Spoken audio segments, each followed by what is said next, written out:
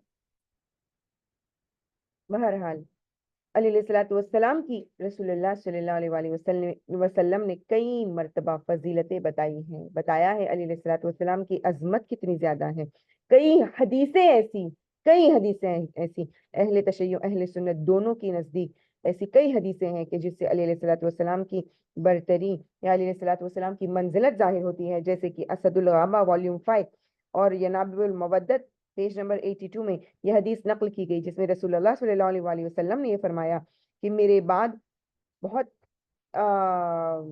کچھ ہی وقت میں فساد ہوگا، اس وقت علی علیہ السلام کے ساتھ رہنا، اس لیے کہ علی علیہ السلام سب سے پہلے ایمان لانے والے ہیں اور قیامت کے دن سب سے پہلے میرے ساتھ مصافحہ کریں گے، وہ صدیق اکبر ہے اور وہ اپنی امت کے لیے فاروق اعظم ہے، حق اور باطل کو الگ کرنے والے دین کے راہبر اور امام ہیں۔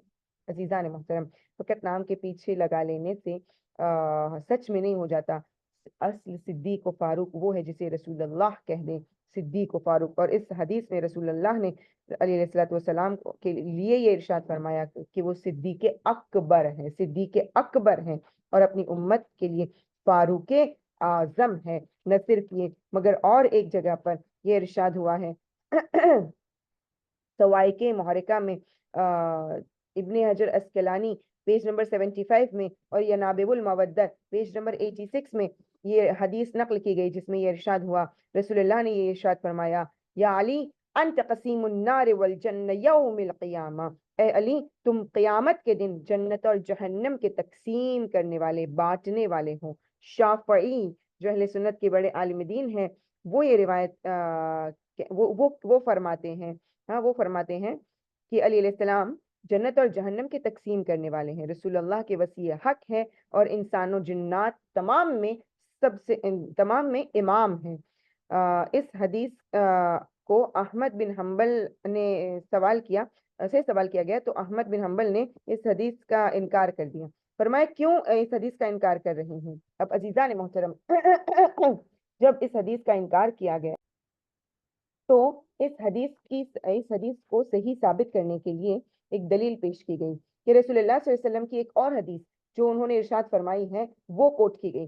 تو جس نے انکار کیا اس کے سامنے یہ حدیث کوٹ کی کہ اے علی، رسول اللہ صلی اللہ علیہ وسلم نے فرمایا کہ اے علی، تم کو دوست نہیں رکھے گا سوائے مومن اور تم سے دشمنی نہیں کرے گا سوائے منافق۔ کیا یہ رسول کی حدیث ہے؟ لوگوں نے کہا ہاں بے شک یہ رسول کی حدیث ہے۔ کہا مومن کہاں جائے گا؟ فرمایا جنت میں۔ پھر پوچھا منافق کہاں جائے گا؟ کہا جہنم میں۔ تو پھر فرمایا کہ بس اس اعتبار سے بھی دیکھو تو سمجھ میں آتا ہے کہ علی علیہ الصلوۃ والسلام جنت اور جہنم کے بانٹنے والے ہیں، قسیم النار والجنہ ہے۔ تو عزیزان محترم ہمیں محسوس ہوتا ہے کہ علی علیہ الصلوۃ والسلام کی منزلت کتنی زیادہ، صرف یہی نہیں بہت ساری جگہوں پر رسول اللہ صلی اللہ علیہ وسلم نے بارہا علی علیہ السلام کی فضیلتیں بتائی ہیں۔ کبھی یہ کہا یا علی انت منی بمنزلت ہارون من موسیٰ الا انہ لا نبی بعدی، کبھی یہ کہا یا انا مدینۃ العلم وعلی بابها فمن اراد المدینۃ والحکمۃ فلیأتها من بابها، کبھی رسول اللہ صلی اللہ علیہ وسلم نے فقط اور فقط علی علیہ الصلوۃ والسلام کے ساتھ صیغہ اخوت پڑھی ہے، اور کبھی رسول اللہ نے لوگوں کے سامنے علی علیہ السلام کی فضیلتوں کو آشکار کیا ہے، بتایا ہے کہ علی کتنے عظیم ہے۔ صراط مستقیم کا ذکر ہوا، جب قرآن میں صراط مستقیم کے حوالے سے آیت نازل ہوئی، کسی نے سوال کیا یا رسول اللہ صراط مستقیم کیا ہے؟ رسول اللہ نے دیکھا، تبھی علی علیہ السلام داخل مسجد ہوئے، اشارہ کر کے بتایا ہاذا صراط مستقیم، یہ صراط مستقیم ہے۔ بار بار علی علیہ الصلوۃ والسلام کی عظمتوں کو بیان کیا گیا، بالآخر بلند کر کے کہہ بھی دیا من کنت مولاہ فہذا علی مولا، الحق مع العلی والعلی مع الحق، علی حق کے ساتھ ہے، حق علی کے ساتھ ہے۔ بتاؤ مجھے، اب اگر علی حق کے ساتھ ہے اور حق علی کے ساتھ ہے اور علی یہ کہتے ہو خلافت میرا حق ہے، تو پھر خلافت کسے دینی چاہیے؟ عزیزان محترم مختصر یہ کہ پروردگار عالم نے جو ہمیں دین حقیقی عطا فرمایا ہے، ہم غور و فکر و تدبر کے ساتھ اس دین پر قائم رہ سکیں اور کھلے ہوئے عقل کے ساتھ اسے ایکسپٹ کر سکیں۔ بس پروردگار عالم سے دعا ہے کہ خدایا ہمارا خاتمہ بالخیر کرنا، ہمیں خیر پر موت عطا کرنا۔ ربنا تقبل منا انك انت السميع العليم، سبحان ربك رب العزة عما يصفون والسلام على المرسلين والحمد لله رب العالمين برحمتك یا ارحم الراحمین۔ اللہم صلی علی محمد وعلی محمد وعجل فرجهم واحشرنا معهم۔